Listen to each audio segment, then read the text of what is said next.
Hey, this is Chuck, and you are listening to Fans with Bands, the podcast where we talk to the fans and the bands they dig about life, music, and whatever the hell else we want to talk about. Today on Fans with Bands, we're talking to Barker and Broski. Check it out. There you go. Hey, this is Chuck with Fans with Bands, and I'm talking to Mike Schneider Barker and Chris Broski of Barker and Broski. How you guys doing? All right. It's Doing awesome great, to be man. here. Good to see Excellent. you. Doing great. Fantastic. Another day above ground's a gift. Hey, I'm in a basement. Yeah. What does that say? Yeah, that could be a problem, Chris. Yeah, well, my home office is in the basement and music studio. Oh, well, there you go. And other assorted things. So yeah, I'm a bit below ground.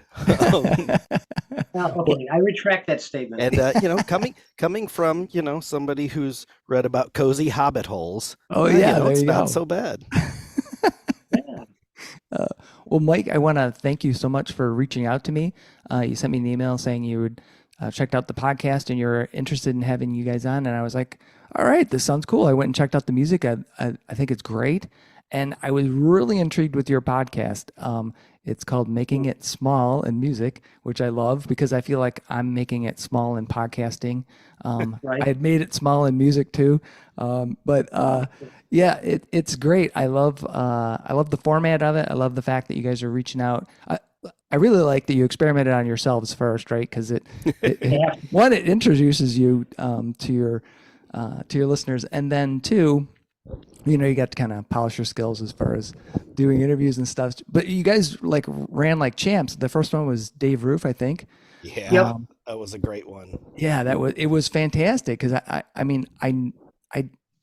know Dave, but I don't know Dave. Like, I know who he is. I've seen him. I've said hello to him. He gets around. Yeah. He does so much stuff musically, recording and session playing and whatever in the area. Yeah, because I think the first time I saw him was maybe, I don't know, maybe 5 or 6 years ago. They used to do this Nash Bash thing at Carytown. Right. They still do, I think. Well, I haven't seen it in a while, but it's, COVID kind of screwed everything up. Yeah. But I think I saw him there. I think he played bass for the Whiskey Charmers. And then I think that was the time I first got introduced to Judy Banker, and he plays in her band, and I think he's in, I don't know, like 50 other bands, and he's doing some other things, but he can play all the instruments, and he'll sit in, and Absolutely. we can't afford him though. Yeah. I've known the guy since he was probably about 18. Oh, really? Awesome. Well, I know you guys kind of get into your backgrounds in the first couple episodes of your podcast, but for folks that may have not checked it out, they should go check it out and go check out your music as well, because it's really fun. And I got some questions about that. There are questions about our music. We have questions about our music. Like, what were we thinking? But the first one is, and I don't know if you got into it too much, is how did you guys get together? How did Broski or Barker and Broski become the duo that you are now? Oh, it's such a long history. Yeah, Chris, you want to take this one? Oh my gosh, I think we should do it in segments because, originally I met Mike in college, and through the little radio station there, right? And then we just kept, Mike was playing drums, and we had some mutual friends, and we played in a band in college, on and off, and it was a good time. Yeah. And then a few years later, we got back together, and we're in another band, and then decades after that, how many bands do you think we've been in? With the same bass player, probably 3. Yeah. But they're all interchangeable, really. But different names. You name a band. It's a new band, even though it's the same players, I think. And then I knew Chris was really into playing the classical guitar and had written some really cool classical pieces. And I put together I booked music for this festival out here in Tecumseh called the Appalumpkin Festival, for the first one that I did, I invited Chris to come out and play, Cool. and then the That next was year I the invited. first one?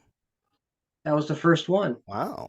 Wow. Could have been the second. I don't know. It was 100 Yeah, years it was ago, back in what, 2016 or something? something like that. And then the next year we played as a duo, and then things just kind of Yeah, went from there. sort of a Nice. natural progression.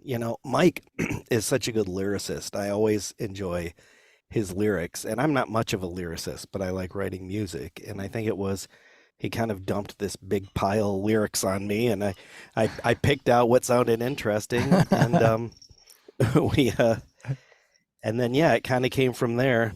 And yeah, we've been doing this. We have 3 albums now, Yeah. 3 singles, 4 singles. We've been doing Christmas Christmas single. songs. Yeah. Yeah. Yeah, the Christmas song was the Cool. most recent one I saw. Yeah, Um, Yeah. yeah. We start well, you know, Mike booked us this gig at um what's it called? South Lyon, Rocking for Stockings. oh, Yes. cool. Yeah. And he says, they like it if you could, at least play some Christmas music. So we kind of were like, all right, well, we'll throw something together, and we went back and forth and kind of came up with this the dollar store Christmas, and it was better than our other music. So now, you need It's to kind of lean upped into our your game. strengths.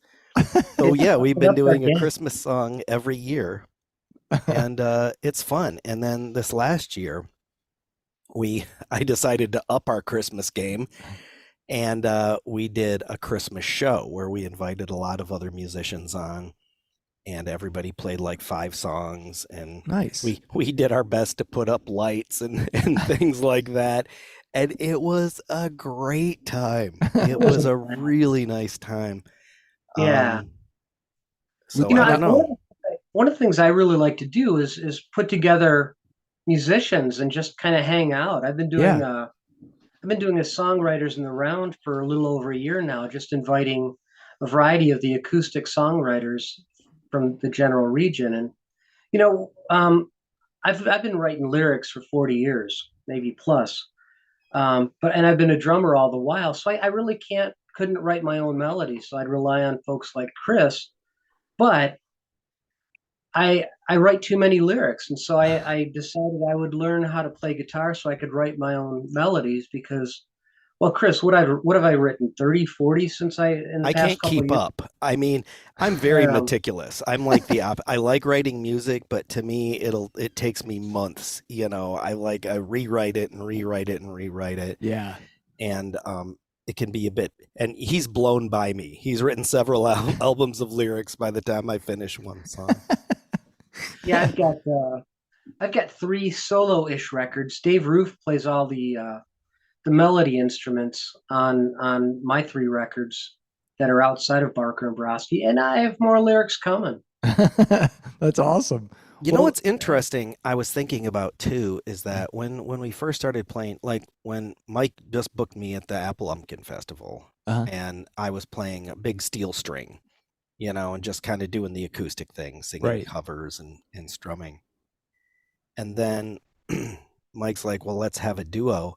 But at that point, we weren't even sure what we were playing. And it kind of Right. evolved and that to me, I'm like, if I could play any instrument in a band, what would it be? And it'd be nylon string, because that's what I play at home for pleasure, you Yeah. know? Yeah. And that was a real struggle trying to get um, how trying to get it amplified. Yeah. And I went through several guitars and many failures, and eventually I have the perfect guitar for it. And then Mike, he's a drummer, and we're playing an acoustic duo. So what do you do? Do you have a cocktail kit? He played a cajon, and I'm Right. like, I don't know if these things are working. And he's like, well, I have this Zen drum. And have you seen him play this thing? No, no. What is a Zen drum? Well, a Um, Zen drum is it's a MIDI trigger device Okay. that hooks up to an Alesis drum uh, module Yeah. thing, Yep. all the sounds, and it's got 24 pads on it And so I can program 24 different sounds per channel, up to 16 channels. Wow. And I've got a variety of really cool sounds, but I play mostly traditional stuff because Drum, bass, hi-hat, there you go. Yeah. Or yeah, pretty drum much just kick. because that kind of fits what we're doing. Periodically I'll use like hand percussion sorts of sounds on the Yeah. Zen drum, but it allows me to stand up and also be a Get to be a front front man as man, well. not in Nice. back of the drums. I got You tired of know, looking at the bandmates' backsides. like, well, I was toning up for nothing then. And Mike, if I had a Zen drum, I would program them all to be a cowbell. Yeah. And then that More way, cowbell. yeah, Well, exactly. You could hit anywhere 24. and it'd sound good. But But you know yeah, what? You can so even change the timbre of the sound, and you can have higher sounding cowbells and lower sounding Oh, the cowbells. wow. cowbell symphony, Now, the can you That's do cowbell right. orchestra. can you do that thing where so I'm gonna guess that those pads are like touch sensitive so that the amount of pressure Yeah. you put on is impacted. Can you do that? Because I've seen some drummers like, and I'm not even sure. I think it's a box drum, where they'll take either their elbow or their knee and rub the side of it and get kind of a wah sound out of the drum, which almost like a wah. Can you do anything like Is that? that one of those talking drums? Is that what they call them? I don't I know. don't think a Zen drum can do that, and if it can, I haven't figured out how. But it is Nice. touch sensitive, and I can play harder or softer, depending on the amount of pressure I place on the pads. Awesome. That's very cool. Yeah, it's really expressive, and the thing is too is that as a duo, the Zen drum sounds like a good electronic kit, and I'm playing classical, so what I'm trying to do is play bass and rhythm at the same time. And some of our songs, I many times somebody will come in from the other side where we're playing and be like, "Where's the bassist?" We Yeah. can kind of sound like we're an actual three-piece band Well, that if was everything goes well. That was a question I had because listening to your music, it's got the full ensemble. You got a bass drum, you got electric and acoustic guitars, and I was curious as a duo how you were trying to pull that off, to get that bass player in there, because I was like, how does that work? Are they using some kind of like pre-recorded tracks or what? But it sounds like you're improvising it around that to Well, you work listen with to what the you got. studio recordings. We've got Yeah. some live stuff on YouTube. We've got a lot of live performances Yeah, on YouTube. Oh, I'll have to go check that out then. Yeah, because yeah. I was Subscribe, curious. um, like and subscribe. Uh, but yeah, and the thing is I do have a bit of a habit of overdoing it. We get to the studio and Dave Roof's there, and you could do anything, and I'm like, let's do everything, and Yeah. it could be a little. Sometimes it's hard to rein myself in, but all of our songs, I mean, we write and practice them as a duo, Okay. and then kind of go into the studio and say, all right, now what can we do just to bump it up a little? Hmm. But there's no song that we play that we've recorded that we can't play live and sounds pretty darn close, Yeah. Right. without the string section and whatever. Right. Right. And I Now, and I do play the full drum kit on those studio recordings. okay. I figured it was a full drum because it doesn't sound. I mean, Yeah. sometimes it can be hard to tell. Yeah. Sometimes with a good, um, you know, DAW that has great drum. You can um, model all that stuff and it sounds real. But there's Yeah, Well, and even this certain acoustic aspect to a drums. real drum that you can't necessarily model, and You it's know, the I've drummer. I've seen people like quantize acoustic drums and things like that, and then go in and layer sound. So even real drums are kind Yeah. of fake. Where's the line anymore? Right. But right. I do enjoy, getting to get fancy in the studio. And it does kind of make it a fun challenge of, all right, how are we going to pull this off live? Yeah. And I think it's neat. I like being in this ensemble where it is the instruments we're playing, good luck finding another band who's playing that. The least we Right. could say is we are unique. And it really, I think it gives us creative and opportunities to really explore in areas that haven't been explored. Yeah. I That's love right. it. Well, Yeah, me too. And and also, it's easier to coordinate practices. oh yeah. Yeah, only two people. Yeah. Scheduling becomes much easier. Yes, now Yeah, only if we didn't live 100 miles apart. That's But yeah. yeah, that I makes it a don't know little if tough. I don't think it's that far, but it is a No, drive, I Yeah, can assure you. yeah, it's probably what, hour maybe? Yeah. close. Yeah, Yeah. but our plan is that we get together every 2 weeks. One time Chris comes to my place, one time I come to his place. So we're only making the trip once a month, Yeah. but it hasn't been working out like that since COVID. Oh, yeah. Well, hopefully, I mean, things are Yeah. gradually getting better. And if So I can get my lazy butt off the couch. Yeah, that's the well, hard that's part. another thing too. I got to leave the house and Yeah, drive. damn it. Yeah. What the hell? We've tried doing like practices online, and I know there's tools out there, but I have not been able to get them to work. The latency, Yeah, it connection has to be fast enough so that you're playing it on the same beats. right. Yeah, I don't, well, I've never tried it, but I can't imagine that it's necessarily seamless. You It's know, allegedly you could get it to work, but not for me. out here in Podunk nowhere though, the squirrels aren't working fast enough on the wheels to get it to run. That's Yes, right. as we've already experienced tonight. Yeah. Yeah. So Maybe. speaking of your music, I need to understand the story behind Billy Bob because uh, that the first I think it's your first three Yep. albums. There it is about Billy Bob, Yeah. kind of his story, and then some other music. He's Then the you've got central Billy Bob character. Senior, and then you've got Billy Bob's band, or your interpretation of Right. Billy Bob's band playing music on the latest one, the Coal Country Cold Country Heartbreakers. Heartbreakers. You know, Yeah, Yeah. it kind of all goes back to when we were writing songs out of college, and Mike would write these songs with all these characters. yeah. Like, who Yeah. did you have back then? Back then it was Fat Zach and the Bald Man. So there was two, Yeah.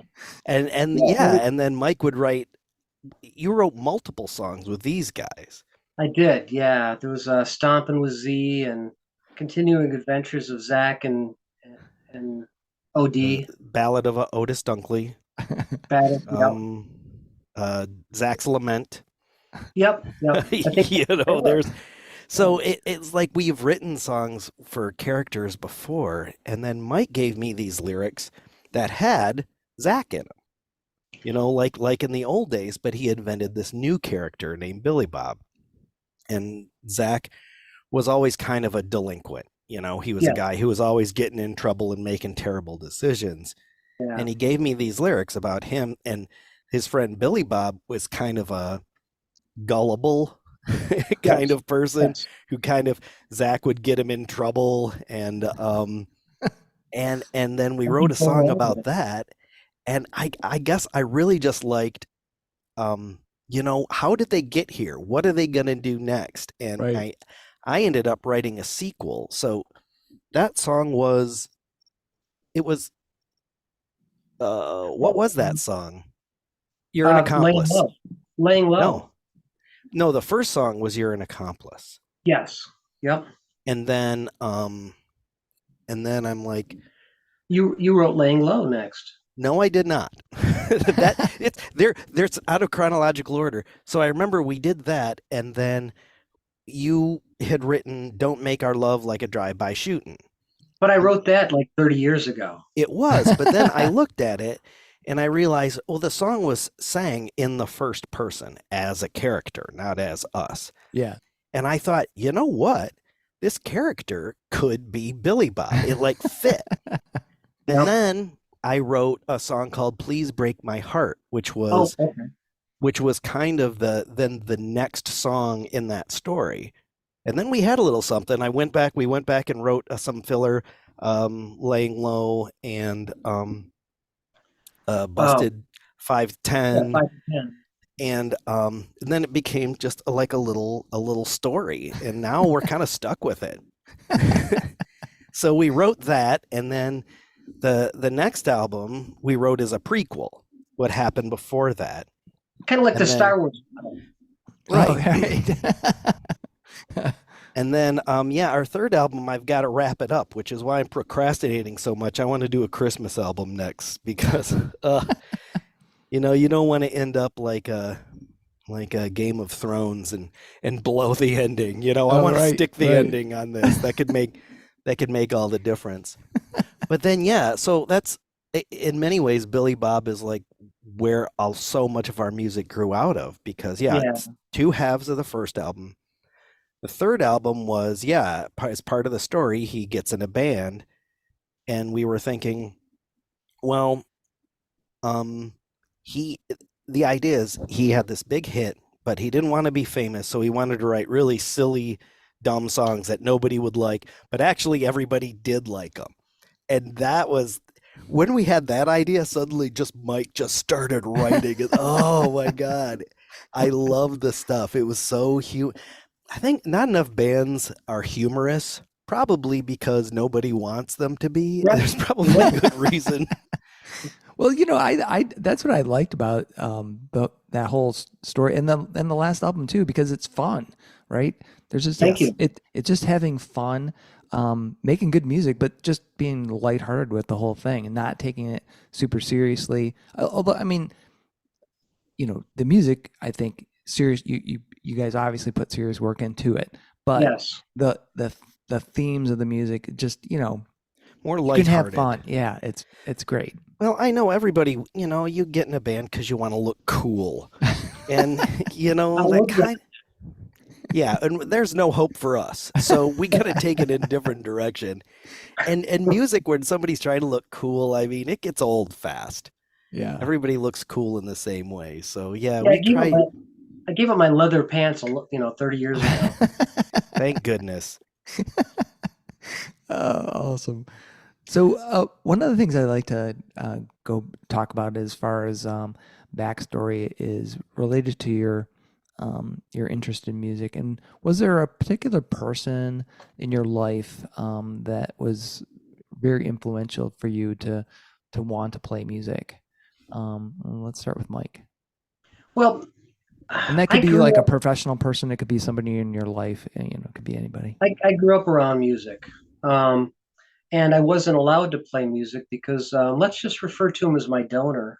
He was a drummer and a cheater in bar bands kind of thing. Uh-huh. And I just fell in love with the drums. Growing up in a house with a drum set, and my mother didn't want me to play. And so when I went to college, my sophomore year, I used some of my college loan money to buy my first drum set Awesome. because I just I had a hankering. I had a feeling that I just needed to express, and also I'm nothing like what I refer to as my donor. Well, there you go. Yeah. And the thing is, I did, I had a musical family as well. My grandfather was a professional musician. Oh, wow, cool. Well, before, when he was younger, before World War II, he was a professional musician. I just looked him up in the census. Like the censuses came out, and I'm like, oh, let's see if Yeah. my grandparents are in there. And it in the census under what he does for an occupation, it said musician. Wow, that's cool. That And is cool. but then he went into World War II. He was in the Pacific, and after that, he just got a regular job. Right. But he always played music. He was still in bands, but just part time. And then my father played guitar, and this is something that we could do together. So, and my mother, she liked stage theater, and Uh-huh. that kind of singing and whatever. So those are two, sort of the theater and the rock and roll on the other side. And so it was nice. They weren't that encouraging when I was really into Black Sabbath, though. Um, it was not my mom's dream come true. I can assure you. Oh Um, man, that's a bummer. My I can't mom, say they were supportive, but they were at least tolerant. And for a teenage musician, I think that's pretty good. You yeah, know, my mom asked me to please stop playing Working Man from Rush. Oh man. I will never stop playing Working Man. So like, do you know any other song? Because I think the very first tune I tried to learn, It's like a and 10-minute song too. well, yeah, well, the chords are pretty easy, right? That Yeah. it's just don't try to get into the whole bass Alex's thing. solo Yeah, too. or Alex's Oh, it's solo. Yeah. so good. And the Um, drums were a lot easier on that one because it wasn't Neil Peart. It was that's Phil yeah, Rutsey. yeah, Oh, I'm a huge Rush fan. Now I'm gonna geek out. I yeah. I Oh, have this idea. I wanna put together a Rush tribute act called One Octave Down, and we're gonna play everything exactly the same except for one difference, and maybe you can guess what that is. oh Um, my God, that'd be crazy. Otherwise, I will not be able to sing Well, I was gonna say that'll help definitely with the singing, right? it. Yeah, singing a bass Getty. Right. Um, Awesome. So, you guys have the podcast. What what was the inspiration? I think it was because the same for me. It was the pandemic and like, what the hell else am I going to do? But well, I'm curious how that started. you It was know, Chris's inspiration. yeah. Here's the thing. Um, and Mike told me this. This is called Fans with Bands, and I'm like, Mike, we don't have any fans that aren't musicians. And this is something like Mike had already we promote ourselves so much through Mhm. other musicians and through community. Mike was Yeah. booking people. He does these songwriters in the round. I started an online open mic. And this is where we were, and not only were we actually able to play to people now, even though they were other musicians and Right. great people, but the community, the musician community is just so wonderful. So it's like, yeah, let's Absolutely. lean into that. Let's get these people on a podcast. And we have so many people we want to talk to. I don't have time to talk to them all, but slow and steady wins the race. Right. And Exactly. Well, there's so and many, because there are other, um, small podcasts yeah, like mine, like yours. But they're all like, well, I shouldn't say they're all. There's many that are yeah. into music. Right. There's one in Detroit. Those guys crank out. They do like live sets. And I'm blanking on the name of their podcast, but it's awesome. It's more of like a YouTube thing, but I Okay. think they distribute it on So, the podcast services. I But should check that out. Chris, is that the Because one that we went to in Berkeley or some yeah, Ferndale? I can't remember the name of yeah, it. I'm blanking out. um, I should have been where was it? It prepared. was Royal Oak. It was in Royal Oak, and it's something about live or something. We did that. And Yeah. I've forgotten what it was called. Yeah. Yeah, well, no, their production really high quality. They Yeah. super nice studio. Um, But I but think it's yeah, great that you guys are doing that. Getting highlighting that community that you're a part of, Yeah. right? Of well, all we those love great them. people. Yeah. We absolutely, so many of these musicians out there, I deserve to be heard. And They yeah, when I go back and I listen to the radio, I'm like, this stuff isn't that great. The Yeah. people I know are just as good as this. Oh, for sure. I mean, anytime I like mainstream, there's some mainstream acts that I totally love, right? Yes. Yeah. Um, Yeah. and I have nothing but respect and happy they're making millions of dollars and doing great things. But I totally agree with you in that there are, when somebody tells me, and I've heard this many times, like, oh, there's no good shows to go to, or I don't really, and I'm like, what? I mean, right. there's like too many Exactly. shows. And that's why, I mean, There's too many bands here that you could listen to. one of the other things that I'm working on poorly, I mean, so many projects partially done. Um, this is something that's really an area that I believe in, and what I noticed was I'm a web developer, and I've developed all of my own band's websites since forever, Uh-huh. and I have this collection of things that sites need and ways to edit, and I'll do this stuff, and I'm like, I should I should develop this and give it away to my friends to help promote their gigs. Oh yeah. And it's never done. I have Uh, one person, Candy, is she's my guinea pig. And she agreed to help me with it, and she started it up and she uses it and gives me feedback and things like that. And I really would like to start expanding it out, but I'm worried that once I get too many people on it, then it's gonna be everybody's gonna hate it, and I'm gonna spend all my time fixing bugs. So this is how you self-sabotage. If anybody out there wants a few techniques, but it's really cool, and this is something I believe in too. In that so many out there now with what you have to be on Facebook Yep. or these other all this social media, but does it that's good for the sites, but is it really the best way to promote yourself as a musician? And of course not. That's not their main thing. Yeah. And I'm creating, yeah, I it's called yourlocal.band. You could Nice. actually go there and see some stub pages talking about it. And I think it's Candy Frederick at your Candace, local. Candace Frederick. Okay. All right. I'll go check Well, it no, out. at the URL is what I'm saying. Oh, Maybe.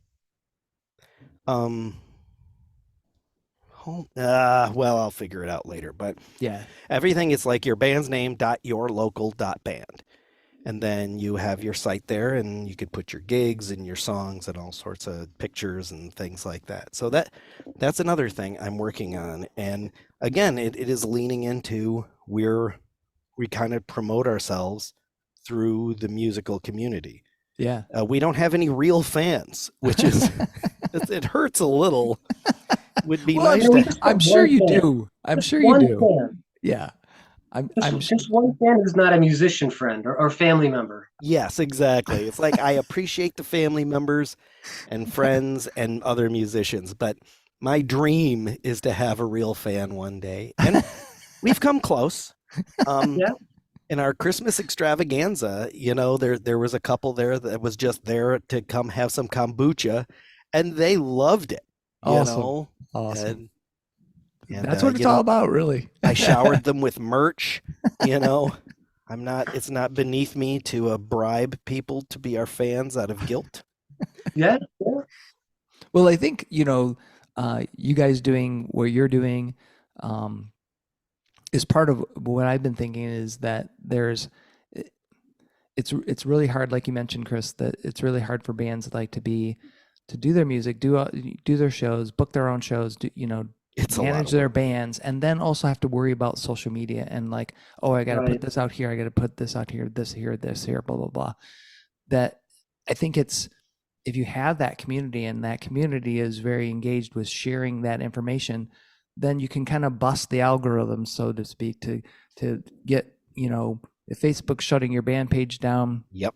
and you've got five of your friends going, hey, so and so's playing here, that's going to help kind of get That's around the that. idea. No, exactly. I mean, and whenever I talk about this, and I can really geek out on I don't want to do it right now because it can get a little tedious, but people are like, yeah, hey, when can I have one? And I'm like, oh, not yet. Yeah. It's not ready yet. But and it is, and sure, a big part of it is linking to your social media. Right. You want to be like, hey, what are you pushing right now? Is it TikTok or Yeah. Facebook or YouTube? And it's all up there, and it's a way to help drive subscriptions and things like that. But the idea is you don't know when these things are going to go away. When's YouTube Right. going to become MySpace? And this is Right. your own, your own site that you have complete control over, and it's sort of the central hub. And it doesn't have to do everything because you have all this other social media. Yeah. Just really needs to be a good solid central site. And yeah, people are interested if I could finish it, but I That's have right. 10 other projects I need to finish first. So Got to carve But out that time. a good promotional device, since I'm just barely above a Luddite in terms of computer, barely above, is when my friends on Facebook announce a gig, I'll share it, I'll forward it, Yeah. I'll support them. That, and they sometimes support us too if they think about it. Yeah. Yeah. I think that's the hardest thing for me. Is Yeah, in my head, I have this idealized thing that, I could actually make a schedule of all these bands I know and all mhm. these people and try to like be And it is actually a goal of mine to try to get better at that, to try Yeah. to be like, make sure I carve out some part of my day um, to promote all of the rest of the stuff. Because it is right now, it's kind of one off. Like I think, oh, so Exactly. and so's got a show. Boom. Either I'm going to try to Right. get to it myself, or say, hey, this is coming up if you're in this area. But And that's where I'd like to go with the, because I mean, I'm giving individual band sites, but Mhm. now you can aggregate. You could yeah, you could go there and you could say, "Oh, I like this band," and then it'll pull all their gigs together into one massive calendar, and you could see, "Oh, well, who do they like?" And see, yeah, now I can't even finish the basic one, and I'm already over designing these things, but there does seem to be a need, and there's definitely, I think, a lot of good that can come out of it, but yeah. I need about a year in my basement coding to to There get you it to go. where it needs to be. But And if I had more time, I'd have more time. Right. it's not really about bulk time. Like, I have 24 hours a day to spend how I wish. It's just I Yeah. gotta sleep, and it's Yeah. like, what do they call it? Emotional energy, Yeah. you Right. know? But then there's And also, paying the mortgage and all that other good stuff. Right. The things that we have to do to make sure that we can survive. yeah, that takes a lot of emotional energy. That does. It Then does. after that, I'm exhausted. You know, I and I, I'm fortunate. I don't feel like I work at all. Oh, that's awesome. I I love what don't I I do. don't work anymore. I'm retired, so Oh, so Oh, very nice. jealous. I'm a mental health therapist, oh, and awesome. I just talk to people all day. Well, I don't feel like that's fantastic. I think isn't Judy Banker also Yep. Judy Or Banker no, is. yep. wait, Yep. who did we talk to? I need to put that podcast up. It was Lyndon Coburn is Lyndon also a Thoburn. therapist. Very Yep. nice. Yep. Very And nice. Yeah, I'm doing that this weekend. I'm posting the Lyndon Thoburn, I swear. I was so fried. The Christmas extravaganza took a lot out of me. So I'm just getting back into the swing of things. we're, And you we're know what? thinking about we're thinking about doing Christmas in July at Unity Vibrations too. That'd be kind of fun. That would be awesome. Yeah. I Especially don't if you're know if doing I'm Christmas recovered music. from Christmas in December yet. I might need the 12 months. Uh, Oh yeah. but you know what? And you asked about the podcast and why we're doing it. One of the things that I was thinking of is, yes, there's all this social media, and everybody's like, you got to get on social media. And I'm like, okay, I have a TikTok account. What do I do? And it's about, creating content. It's Yeah. like, okay, just make content. What's content? It could be anything. Like it could be, but Right. what do I choose? What can we make? And then that's when I was like, Mike and I just talking to musicians, that's something we do normally by Yeah. choice. We don't have Yeah. to go out and do a dance or any of that stuff. And I'm like, yeah, this could be really good content. Yeah. It's been a lot of fun. Well, and one of the things I like about your podcast is that it's so conversational. I mean, it's you're asking questions, but it does sound like just folks sitting down talking about what they are interested in. In this case, it's music, right? Yeah, I stole that from Joe Rogan. I mean, He does a good job of that, and that's why he probably I don't know if I multi-million. like him as a person, Yeah, but he's figured it out, and yeah, that's why we went for 2 hours too. Because to me, it seems like the first half hour, you kind of have to get out all the standard questions, yeah, and then you start to become relaxed and let the conversation go where you want. And, that's what I noticed, watching Joe with a good guest is it is just having a really great conversation with really interesting people. yeah, And it just takes time and a lot of work. and and yeah. I enjoy the heck out of it. That's awesome. So, a question I have that I like to ask folks, it's again kind of that origin story thing, and that's around albums or CDs or whatever your genre is. But what was the very first album you bought with your own money? And let's start with Chris. Do you remember? Oh geez, an album? Well, Well, we or had tape or whatever. 45s back then. Like Okay. when I was, 10 years old or whatever, I could take, a dollar. I think it was like maybe $1.10, $1.25, and I could go down to Kmart and I could pick up a 45. Yeah. And I mean, back then, disco was really big. Grease. I remember I bought something from Grease, Nice. and then I bought an Aerosmith song, Oh, and, awesome. and even I'm this tiny kid, and I got this Aerosmith 45, and the woman's like, "Ooh, Aerosmith, huh?" And I was like, "Don't shame me. I could like Aerosmith." So I mean, those are the ones that I remember. I think the Grease, the song Grease from Yeah. Grease, Yeah. which wasn't from the play, I think. I think that was for the movie.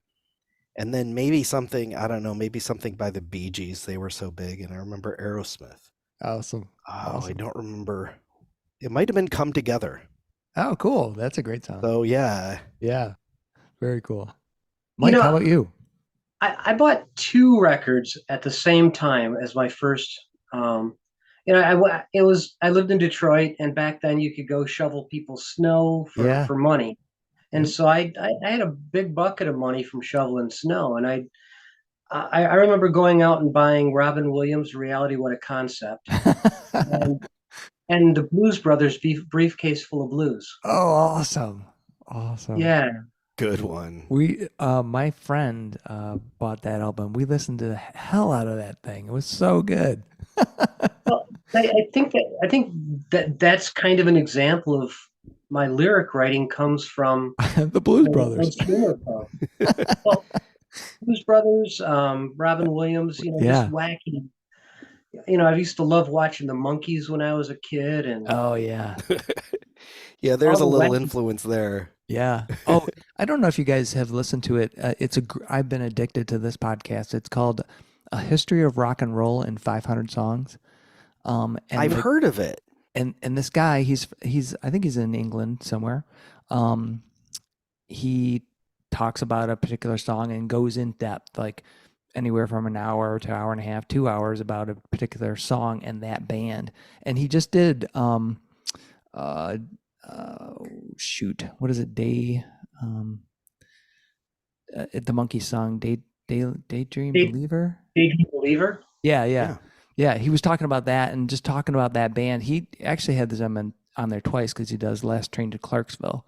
Hmm. Um, but I didn't know half that crap about the Monkees, and he just did Otis Redding sitting on the dock of the bay. I had no idea, um, like Otis's Yeah. story at all, which was fantastic. It's And amazing yeah, story. It was yeah, so sad that we lost him. I know. I I, mean, you know, I didn't even realize that he died so young. He yeah, was I think it was even before Sitting on the Dock of the Bay was a hit. Yes, he died right before he'd recorded it, and Steve Well, Cropper. Mike, now we know what we need to do to promote our music. That's Yeah, right. Dave died. no. No, I'm not saying we should die. What I'm saying, maybe just Oh, keep a song in the bank, There you and go. then you put it in you got to play it at your funeral, Let's and that'll do. be the best promotional opportunity you'll yeah. ever have. Let's work on that. All right, yeah, yes. But anyway, I highly recommend that podcast because it's taught me so much about I've never really been like a huge um, I'm a huge music fan, but not haven't really delved into the history so much of Mhm. all rock and roll. So it's awesome. And when you were His talking about the Monkees, I was like, oh yeah, I just Yeah, remembered. history of rock and roll in 5,000 songs. Is that what it's called? 500. 500. 500. Okay. Yep. Yep. Yeah. It's totally. He starts from 1938. Um, Whoa. goes all the way back to 1938 with the kind of um, jump jive kind of Yeah. Yeah. stuff. There was some particular show in New York that he cites as like kind of the beginning of rock music, and then just carries it on through. And he's only now into like Otis Redding, so like Yeah, late late 60s. 60s. Yeah. Yeah. Yeah. So anyway, When does the history of rock end? yeah. Well, he's Yeah. he's only taking it up to 2000. That's Okay. Yeah, that's yeah. probably a good place to start. Yeah. That's when music died. Kind of got boring. I mean, to me, I thought that the 90s were the last really exciting era of music because I mean, you had such a huge shift from, by the end of the 80s, you had all of this hair metal Yeah. and you had some, dance music and whatever, but rock and roll itself was sort of, it was there, radio was not supporting a lot of small artists. They, Right. they, they, Right. they couldn't get over that hump. Yeah. And then Kurt Cobain basically comes out and just breaks that down. And, Yeah. and when that happens, all of these great, hard rocking, but very melodic and great songwriting kind of grunge stuff comes Yeah. out. And I thought it was it's no 70s. I mean, the 70s is an amazing time for rock and roll, but Yeah. I think the 90s really had something to say. Yeah, I think that there was lots of great music. I mean, whatever your genre of that you love, it was a little bit of a dark time for because I'm like a huge heavy metal fan. Yeah. I thought of it as a little bit of a dark time then in the early '90s because Yeah, but I really couldn't get into new metal, but radio wasn't supporting metal anyway. no, it never did. Never did. So metal's always kind of been a bit underground. And when I was growing up listening to Rush and Ozzy and Iron Maiden, they never played Iron Maiden on the radio. Yeah, You just had to listen, you had to choose to listen to it on your own. They That's did right. play Judas Priest. Oh yeah, They every did. once in a while. Yep, Eh, yep, not every once in a while. So speaking of music and kind of that backstory thing, how about first concert you guys went to? First concert experience, Mike. How about you? I think it was Foreigner at Pine Knob. Nice. Uh, Do you remember like which album they might have been touring for? I think it might have been, wasn't their second record Double Vision? Yeah, I think so. yeah, that sounds Yeah, right. I think that was the tour. I don't know if Nice. Ian McDonald was still with them at the time, but I found out, I learned a lot about Ian McDonald later that he was one of the original members of King Crimson. And he's a Really? guy that sang Star Rider, and it was putting Really? that together was interesting. But Wow. I'm a big King Crimson fan. Yeah. But Foreigner would have been my first concert. Awesome. Very cool. Hmm. The first one I went to, it's like you go to things with your parents and whatever Right? at county fairs and stuff like that. But it's like that doesn't I don't think count. those I mean, count. the first time, yeah, I went to a concert by myself with my friends as a teenager was a Deep Purple, Nice. and it was Oh, in Flint, and it was yeah, they had that Flint. DP album or Yeah, whatever, yeah, in the 80s that was really strong, yeah. and oh my God. They blew my mind. I mean, I'm sure Foreigner was fine, Mike. I don't want to upstage it too much, but Deep Purple, they were a force of nature. That's actually, awesome. absolutely. Was that with Ian Gillan fronting them, or was Oh it yeah. with? Yeah, Okay, he'd had to have Yeah. been in the band then. Because that And was that album was huge for them. it was. Yeah. Was it Knocking at Your Back Yep. Door? That was a Yep. big yep. song. They had a Yep. couple of huge hits on that in the mid 80s and then but I got to say how lucky I feel that I got to see John Lord just do this Yeah. organ solo and he's got this massive organ on stage and he's rocking the whole thing just playing, never missing a note, rocking this organ back and forth. It just shows how hard you can rock even on like a church instrument. Yeah. It's not about the instrument. So It Well, is about the technique. I didn't know the caveat was, without a parent. oh yeah. So that would have been Oh, Journey. Oh, awesome. Nice. And yeah, I think that might have been after their second or third record with Steve Perry. Nice. Yeah. oh, that's peak Journey right there. That is. My sister loved Journey, and the only way she could go by herself is if I went with her. There you Nice. go. Awesome. Yeah. What was that? Shoot, blanking out on names. Was it Evolution? Yeah, yeah. Evolution was I think there was one of a the first. yeah. There was like a big one where they had kind of getting Steve Perry out there and because Yeah. I think Greg Raleigh had been there. Well, he sang some songs, but Well, Greg Raleigh had been there since the beginning, he and Yeah, well, him and Neil Schon were in Santana, weren't they? yep. Yeah. Yeah. Yep. So Yeah, yeah, well, Neil Schon joined Santana at 16. yeah, that's crazy. Yeah.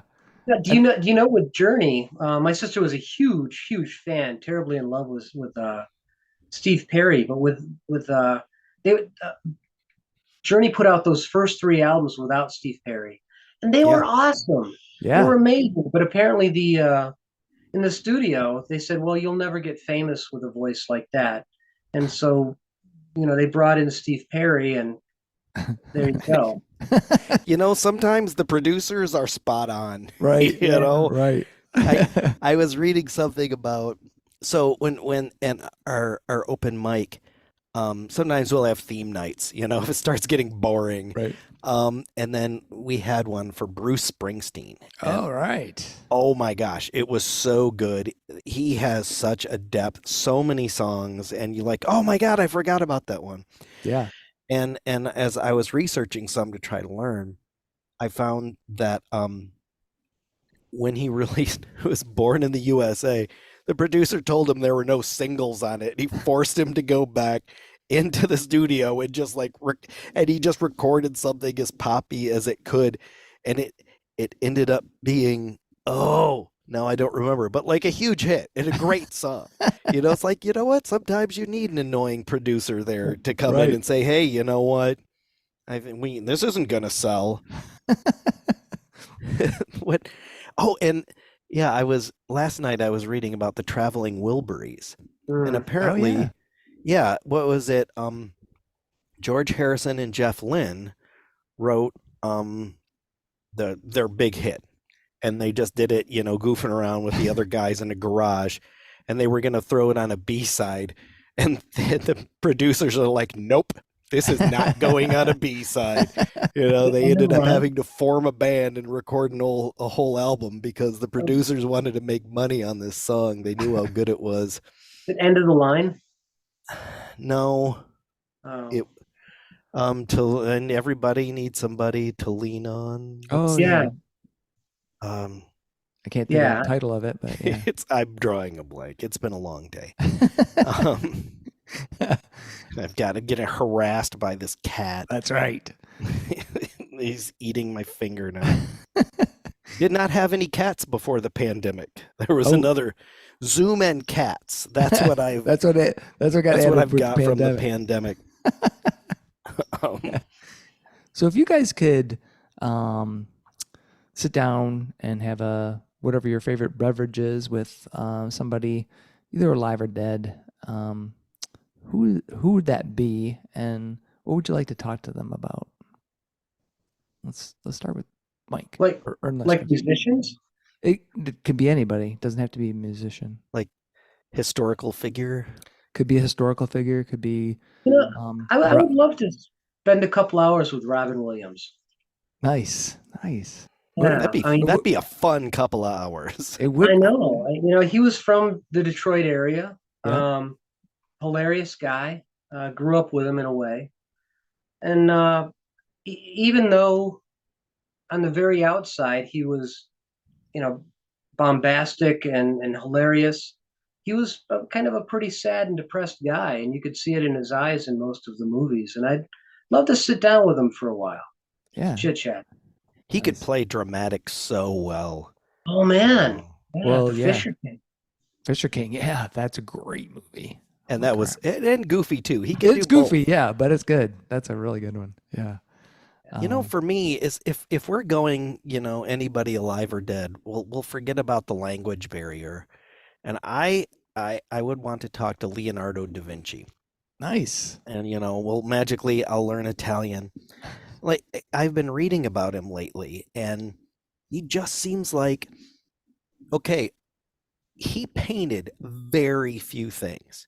We have like a handful of paintings. It's not because those survived. He had a day job. Yeah. He was not a professional painter.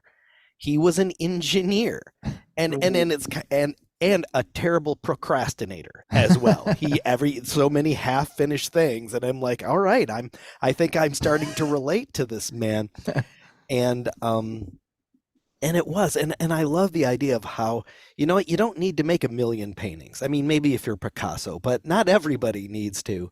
Yeah. You know, you just make that one great one. You paint the Mona Lisa, poof, that's it. Done. I don't need to paint nothing else. And just the idea of this great Renaissance man did it all with a day job and really picked and chose his art. You know, he wasn't prolific. He did not work to a deadline. And in many ways, it's like I want to exemplify that, except instead of painting the Mona Lisa, I'm going to write a silly song about Billy Bob. So very similar. You There can you go. see There you you can go. see the parallels. Awesome. Maybe the Pope will commission your work. Oh, Yeah, I'm sure.